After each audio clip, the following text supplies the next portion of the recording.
What is going on, guys? Actually, hold on, let me fix this. There we go. My camera stand is a box. Is my iPhone box with on my iLive Blue speaker system. Now we're gonna go ahead and get this party rolling. Now I want to get this set up here real fast. I can upload. I can record forever. I am recording and I do have the ability to record in 1080p 30 or 60 frames a second and 4K for that matter, but I do not use 4K because YouTube probably is not able to process that right at the moment. 4K is just coming on like Samsung and LG TVs or 4K TVs now, but we are going to get on to some deals because I want to welcome you to the first inaugural show for Metal Album Mania. Thanks for tuning in, people. I've got a Facebook post. I'm trying to post it in the usual groups that I'm in and everything, but you know. Uh-oh.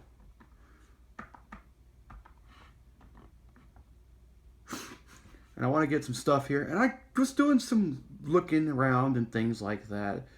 YouTube, it says YouTube has something for me. I don't know what it is. I know that, unless it's my subscriptions, yes it is. It doesn't really say who left me a deal, but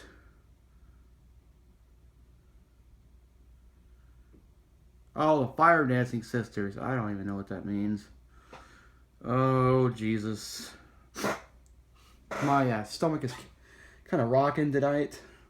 So, excuse me if I do sound a little, you know, and kind of like, just like ready to puke or either burp or fart for that matter. And there's one. We'll count that. Alright, so let's go ahead and look for some royalty.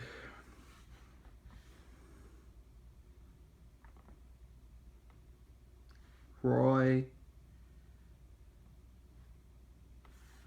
L T free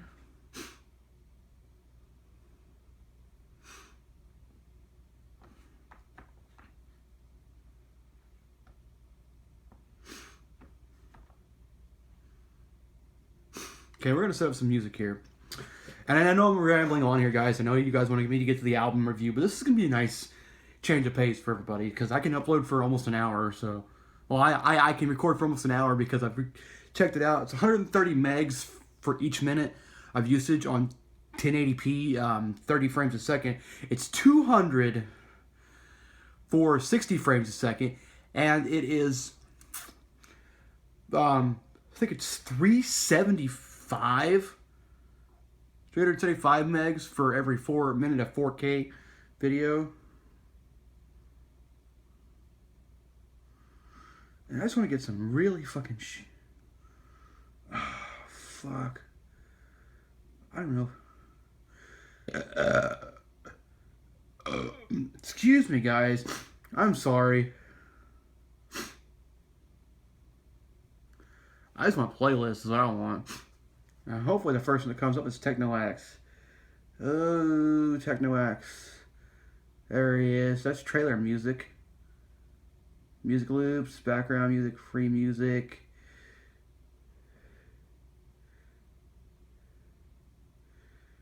Oh.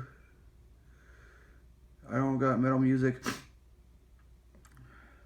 Screw it. Let's just forget the music this episode. But I want to thank you guys for joining me on Metal Album Mania. I did create his Facebook page for, what time we're at? Oh, nice, 4 minutes.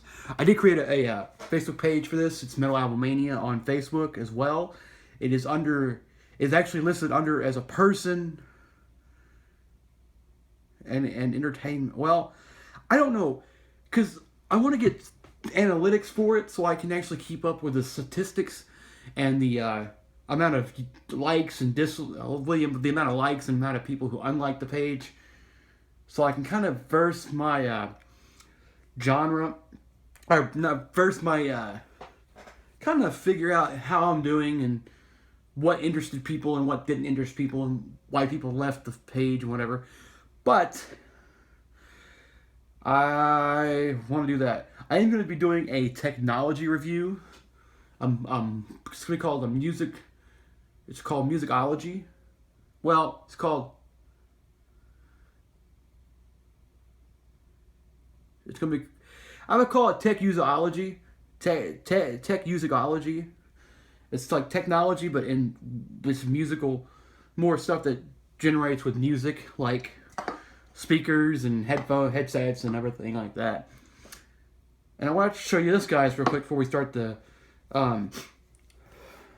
Metal Album Mania deal here. And I have a few pieces of literature I want to also share with you guys here that I bought today or yesterday, because it is in the it is almost 2 o'clock in the morning.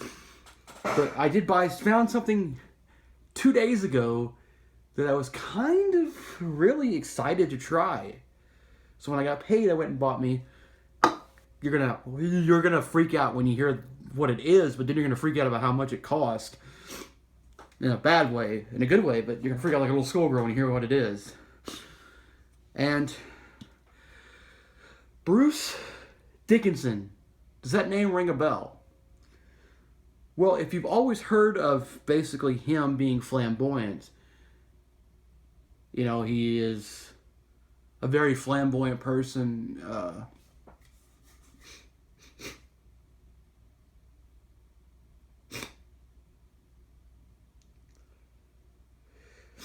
And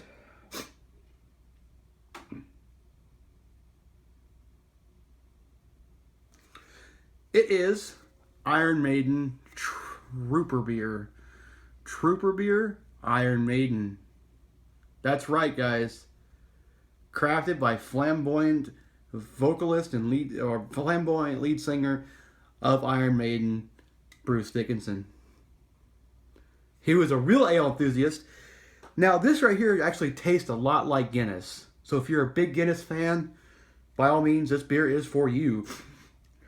It's certainly for those special people, because my God, when I took a sip, I was like, "Holy shit, this is Guinness. This is not handcrafted Trooper beer.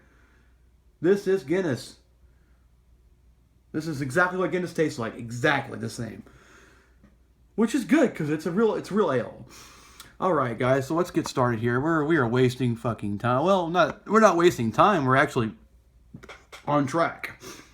So, Trooper beer, good beer, but when I bought it, $11 a 4-pack. 8 of these was $23.50.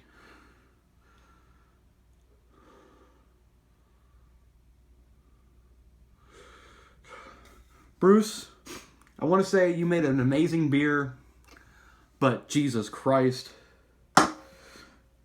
our import taxes are nuts. But it's good beer, though, Bruce. Mr. Dickinson, if you want to call it that. All right, guys, so let's get into the album. No more talking, no more this and that. Now,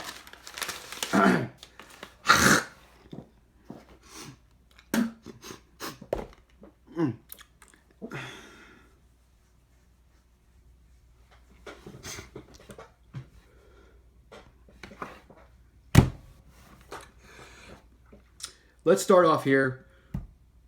Seeing as it's my very first Metal Album Mania show, I wanted to do something special. Well, not really special, but I wanted to go back to the very beginning of metal and do the very first album. Well, not really the very first metal album, but the very first. Well,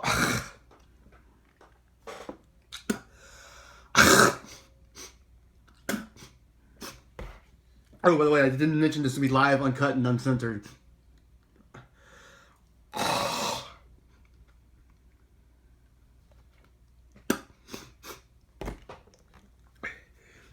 Okay, I wanted to go back into the very first metal band.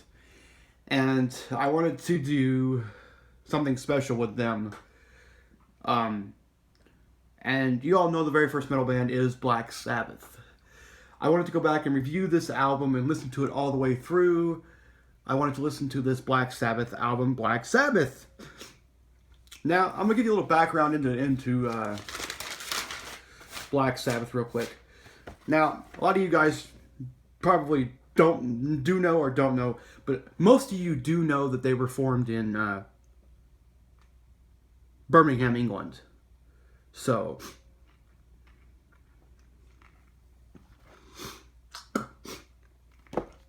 and you do know that Tony Iommi was wanting to become a guitarist and stuff, and they asked him to press metal in this metal press, and he actually pushed the metal in a little too far, or had his hands too far up on the metal, and it smashed the end of his fingertips off on some of his fingers. Yeah. But being the ever aggressor and the never say die type of attitude that Iommi had, he made metal. He made some tips for his fingers, plastic tips. He said he took like plastic bottles and melted them down, kind of fit over his fingers and whatever. And the rest is history. Now, Black Sabbath was formed in 1968 in Birmingham, West Midlands, United Kingdom. Actually, they were known as Earth before that. Okay.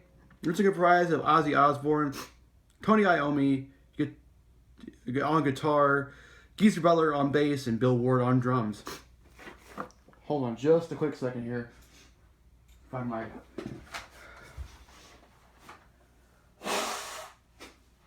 Sorry, guys. I'm gonna blow my nose. Okay, ouch. I think... okay. Alright.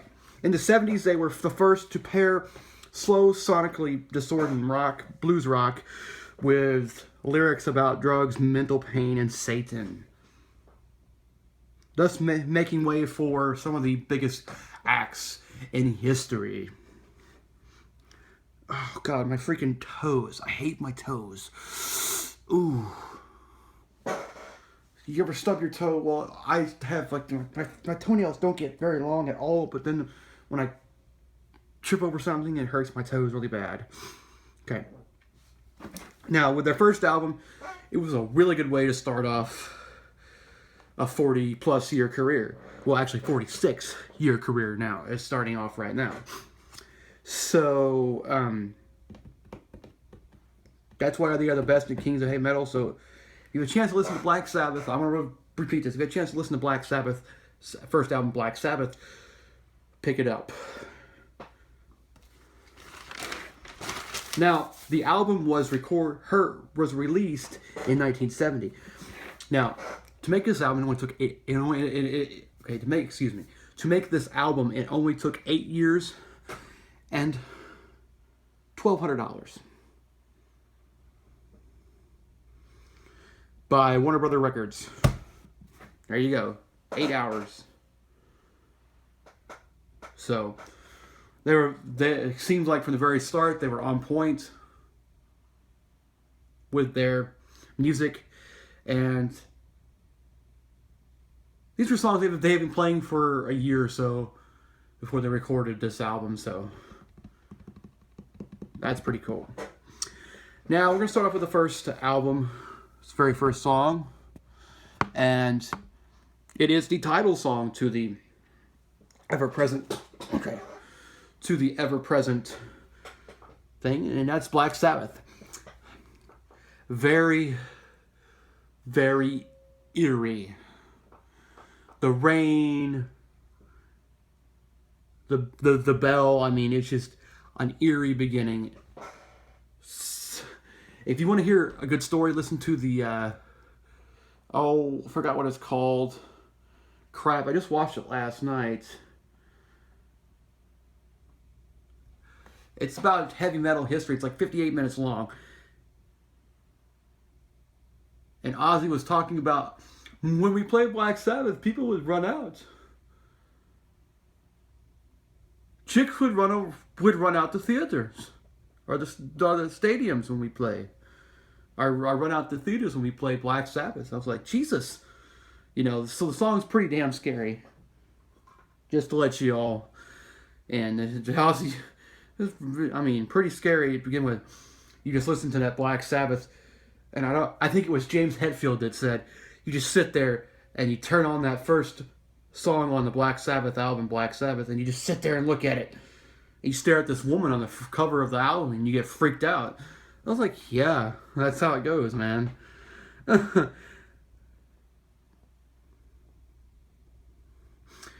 Okay, now Geezer and Ozzy saw a movie called Black Sabbath, and that's where the name really came from. But apparently, there's a lot of mythology or a lot of myth with this. I know that it says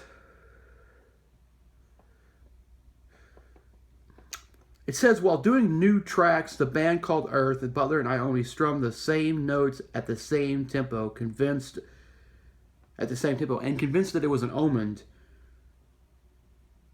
Geezer dubbed them Black Sabbath, based off one of their songs. About a healthy fear of Satan, but many fans thought that it was about the demon himself, the demon child, the Prince of Darkness. Well, not really the Prince of Darkness, but the God of Darkness. But the lyrics came from Geezer Butler had a book that was fascinated him. It was written in Latin. And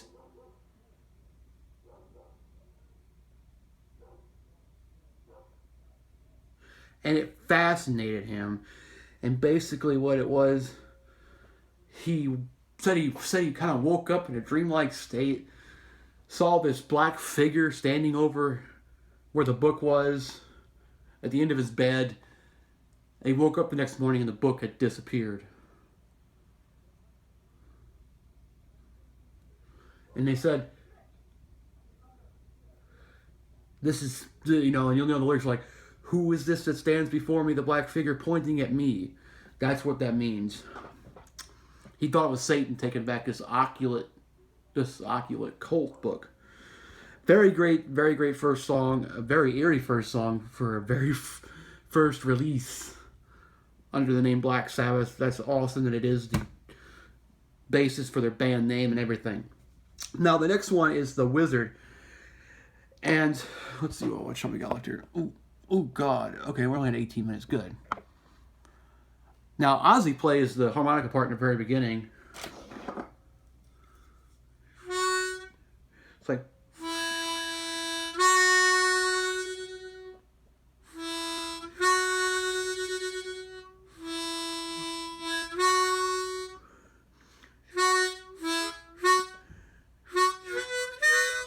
I can't do it because it's in a key of E, I think. But our key of E or key of B, I'm not sure, but I know I can do the very beginning of that. It's harmonica solo. But many thought that this song was about a drug dealer. By who? About a drug dealer. Basically, he says the guy walks, like a drug dealer walking happily by people, giving him what they want. It's called a wizard. They usually call, we're off to see the wizard. In Britain they would call them wizards, kind of K's for dealers. Back in the 70s, late 60s, early 70s, they used to call them drug dealers, wizards. But the song was about, but the real story goes, when Ozzy and Geezer were stoned, they saw some guy outside a club being silly. They thought he looked like some kind of elf. The wizard was born. And Ozzy played the harmonica part at the very beginning of the song. Very, very good song. Very fast-tempoed, awesome song, guys. It's another great song off the album. Now, number 3, quick story about this. How I got to know this song really well. I used to work for a DJ in town, and we would always, he worked Thursday nights at this place called JR Lounge. It's little, not really a hole in the wall, but it's kind of in between a Mexican restaurant and a Chinese restaurant. And this okay, there's a Mexican restaurant on the left side of the bar. There's a Chinese restaurant on the right side, then a convenience store, and the entire from the Mexican restaurant on down to the convenience store and past that is owned by a Greek guy, a Greek man. So yeah, clash of cultures there. And the Mexican restaurant employs a lot of Mexicans, but the Chinese restaurant also employs about the same amount of Chinese people to Mexican restaurant people, to Mexican people. So it is pretty whacked out, man. We have a lot of really weird places. But anyway, at that bar, there used to be a DJ, and there used to be this girl that would come in all the time. And this was the only song she would sing. And it was only, there's like three times in a row, she wouldn't sing anything but this song, NIB. Oh my God. Yes, NIB is the third song on the album Black Sabbath. Also includes Wasp, Behind the Wall of Sleep, and basically is that bass intro to this song. Basically, Wasp is the intro to Behind the Wall of Sleep, and basically is the bass intro to NIB. Nib is about Satan falling in love with a human girl. Now, yeah, and trying to seduce her. Now, the Nib name came from Bill Ward's beard. I guess Geezer, or it was either Geezer or Iomi, I can't remember who it was. I think it was Geezer that would call Bill Ward's beard a Nib. The Nib name, I guess, the Nib. And Geezer added punctuation to it. Boom. You have an acronym, MIB, which in America we all thought it stood for Nativity in Black. Which, that's kind of cool, don't you think? Yeah, it's kind of neat. But from us misinterpreting, well, I don't know if we misinterpreted it as a misinterpreted it as Nativity in Black, because we really didn't know that it was really for the drummer's beard. It was a nickname for the drummer's beard. But for our misinterpretation of that, for calling it Nativity in Black, there are 2 Black Sabbath tribute albums out. And some of the groups on these albums include Dave Mustaine and Megadeth, Sully Erna, Godsmack, Biohazard, and Faith No More. Awesome. So that right there is just from our misinterpretation of the NIB name acronym. We got 2 great albums out of it. 2 great tribute albums out of it. Okay, let's see what time it is. Oh, good Lord. We're getting up there.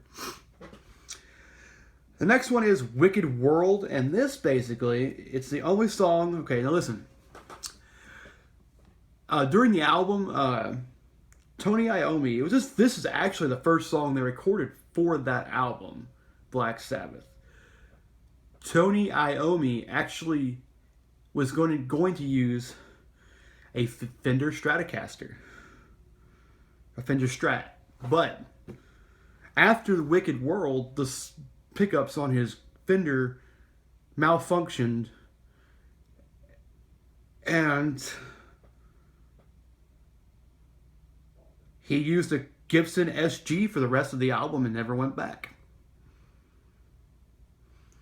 And basically, Wicked World is about a father going incredibly insane. There you go. That's pretty much number 4. Well, actually, it's I never did get to listen to Evil Woman because I could never find it on any incantation on any music website. So there's 1, 2, 3, 4, 5. There's several other. It's like a 6-song album, 7-song album. But anyway, okay.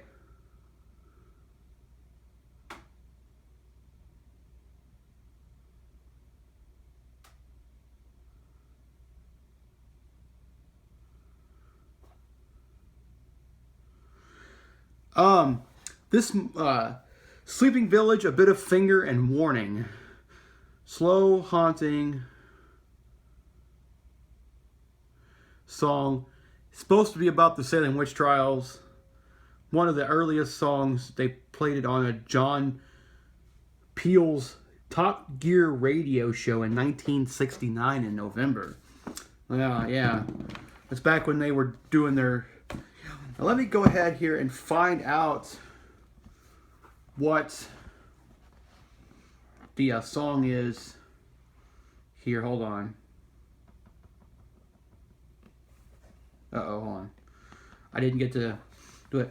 I want to see what else, if I'm missing a song here. I don't think I am, but we're going to check it out here.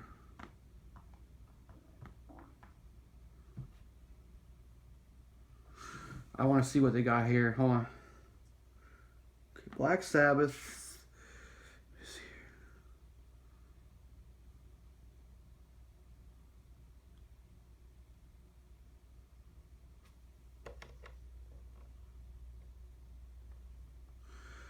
And it's not letting me go anywhere.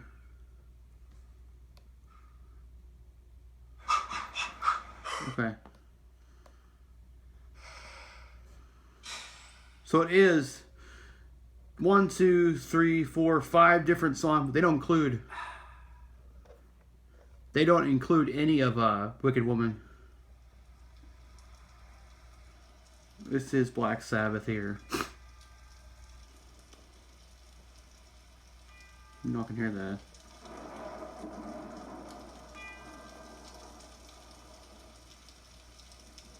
The bell in the background. Here is the wizard.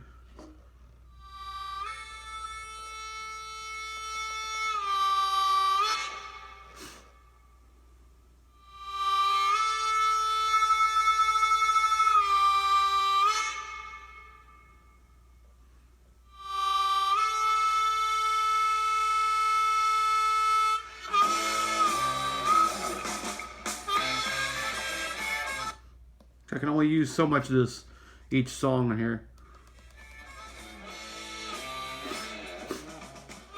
But you get the gist. It's an awesome, awesome album. Now, a lot of these songs are taken from the Black Sabbath compilation album. It's Black Sabbath greatest hits album called We Sold Our Soul for Rock and Roll. Now, Sleeping Village and Warning, slow haunting acoustic song, might be about the Salem witch trials. One of the earliest songs, they played it on John Peel's Top Gear radio. The song is 14 minutes and 14 seconds long. It's the longest song I think they ever wrote, if I'm not mistaken.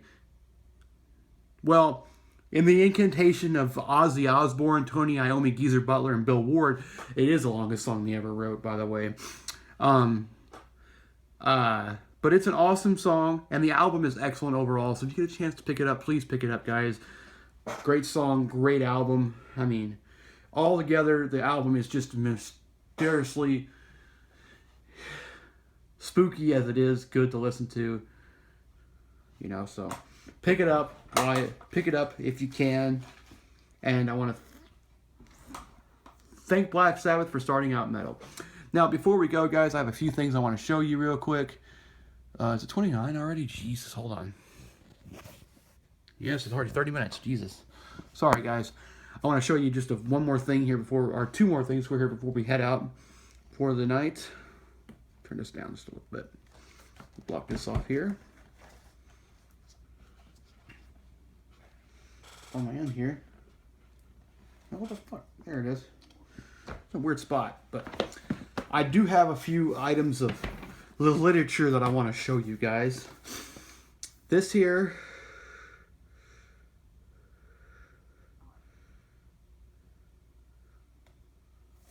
This is by Chunklet Magazine. It's called The Rock Bible. I'm actually going to bring my phone out here so y'all can show you this easily. This is The Rock Bible, guys. This is, basically it says, Unholy Scripture for Fans and Bands. Basically, it's kind of written like the Bible. Let me just get down here so I can show you guys this. It's kind of written like the Bible in that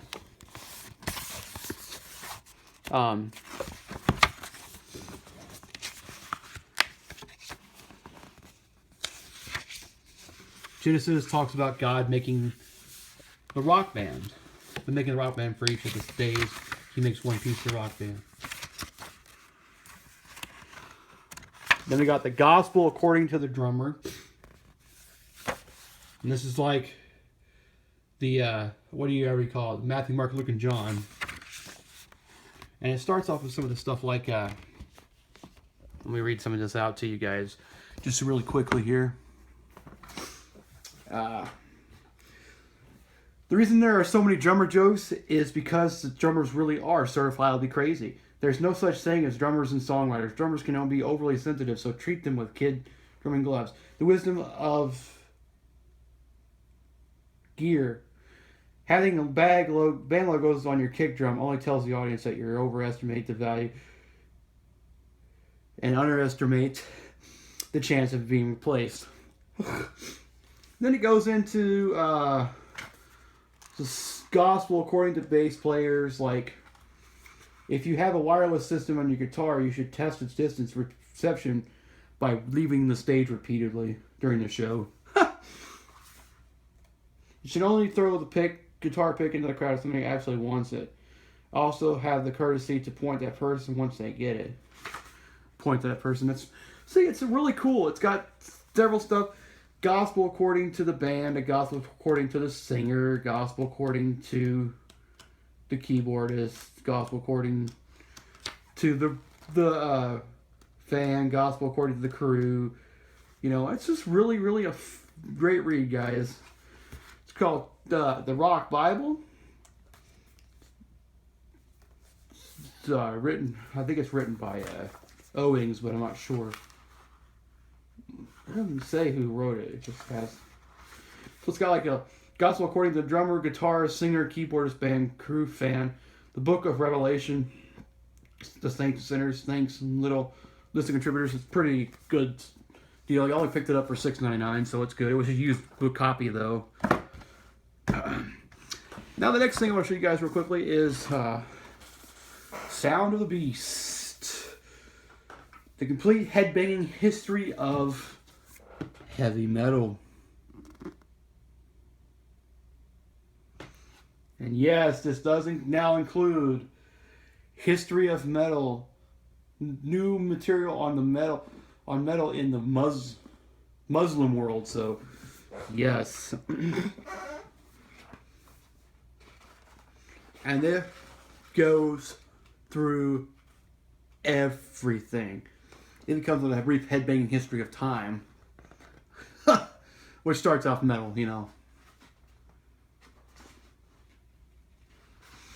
But we've got like such chapters as Prelude to Heaviness, a new wave of British heavy metal, The American Wasteland, 1980s, had new heavy metal, Highways, Video Waves, Feared Fans, Metallica and Power Metal, Slayer, Kings of Black Metal Devils, the PRMC, Anti-Metal Panic, Rattleheads, the Mental Metal Reaction, Full Speed Ahead, Thrash Metal Attacks, Hollywood Glam Bangers, United Forces, the Metal and Hardcore Punk, and Platinum for One, Metal Matures, Transforming the 90s, Black Album and Beyond, Death Metal, Deliverance, World Metal, the Globalization of Heavy Metal, the Teen Terrorist of Norwegian Black Metal, Satan Goes to Court, People versus Heavy Metal, the Anti-Metal Era, Haircuts and New Roots, Virtual Ozzy and Metal's The Digital Rebound, a blog 2001 Iron Man Lives Again.